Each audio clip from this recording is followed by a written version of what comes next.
What's up? Thanks for clicking on this video. Let's talk about the Twins Spring Breakout roster. And to jog your memory, this is via MLB.com. The Spring Breakout, this is sort of a prospect showcase. The Twins are going to be playing the Blue Jays this year, and that'll be on Saturday, March 15th. And you can watch this, so it'll be kind of fun. And this is fun for the guys because a lot of these players, and we think of these guys being in the Twins system, but a lot of these guys haven't played together before. So they kind of get to share a clubhouse together and play a game together and meet some of the other guys in the organization who aren't at the same level as they are.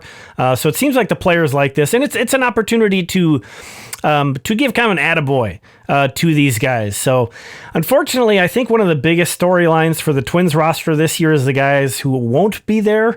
Unfortunately, both Walker Jenkins and Emmanuel Rodriguez have ankle injuries right now. Thankfully, they're not thought to be serious, but with that being the case, it's like, why push these guys out there and, risk further aggravating those injuries? So they will not be playing. So that's a big bummer. Obviously, the Twins' two biggest prospects, but Luke Keaschall, who is coming back from Tommy John, who you would maybe think, hey, that's a guy that they might want to be limiting. He is going to be playing, and he's going to be starting. So that's a silver lining. If you're kind of disappointed that Walker Jenkins and Emmanuel Rodriguez are hurt, I get it, but it's pretty exciting that they feel safe sending Luke Keaschall out there. But they didn't throw out a defensive alignment, so I'm gonna take a stab at it. This is not official. This is me guessing what the starting lineup is going to look like defensively. With Tanner Hall starting, you might be surprised with that name. He's certainly not the biggest Twins prospect, but this is a guy who, from what I'm hearing, is having one of the biggest velocity jumps of anybody in camp on the minor league side. So again, I think a lot of these rosters, certainly there's some blending of, yes, a lot of these guys are the top prospects, but I think if there's guys here that aren't your top prospects or don't seem like the obvious choice, I would bet you this is sort of the organization kind of tipping their hats to those guys and saying, hey, you worked hard this offseason. We appreciate you. And Tanner Hall, to me, feels like that's the case. So there's a few other ways you could align this defensively, but this was the one that I thought made the most sense. But initially, I was assuming that Luke Keaschall probably was going to DH. Again, given he's coming off Tommy John, he's not really playing the field yet. But I couldn't really come up with a defensive alignment that made sense with that. So this is my best guess at what they're going to be doing. But we have full rosters. And on these next pages, I'm taking the information from MLB.com, which has MLB Pipeline's rankings. If you want my rankings, this issue of my zine, We're Gonna Win, has my top 50 for 2025. You can get this for $5 plus $1.50 shipping and handling. I'll put a link down in the description of that. But here are the full rosters.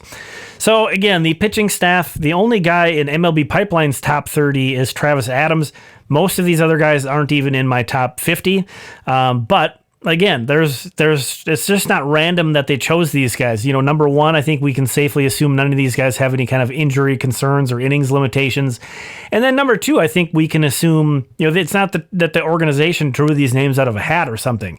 I highlighted Kyle Bischoff because I almost never have strictly relievers in my top 50 prospect list, and he just barely cracked mine.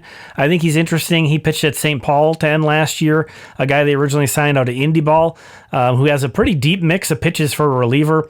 So that's a name to know. And then Jason Doktorczyk, I highlighted just for the interesting story that this guy is making essentially his pro debut in this game.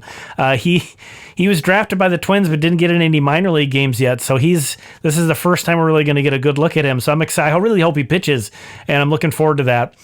So that is the pitching staff. Moving on over to the infielders, you wanted to highlight Danny De Andrade just so people don't forget about this guy. I'm still in on Danny De Andrade. He had a very injury-filled season last year. It didn't look good when he played for Cedar Rapids, but 2 years ago at Fort Myers, he looked really, really good. I really liked what I saw out of him, and I think it's great that he is among the players who have been picked to participate. Because if you look at the rest of this infield in particular, this is an impressive group of players that the Twins have that they're sending to this spring breakout.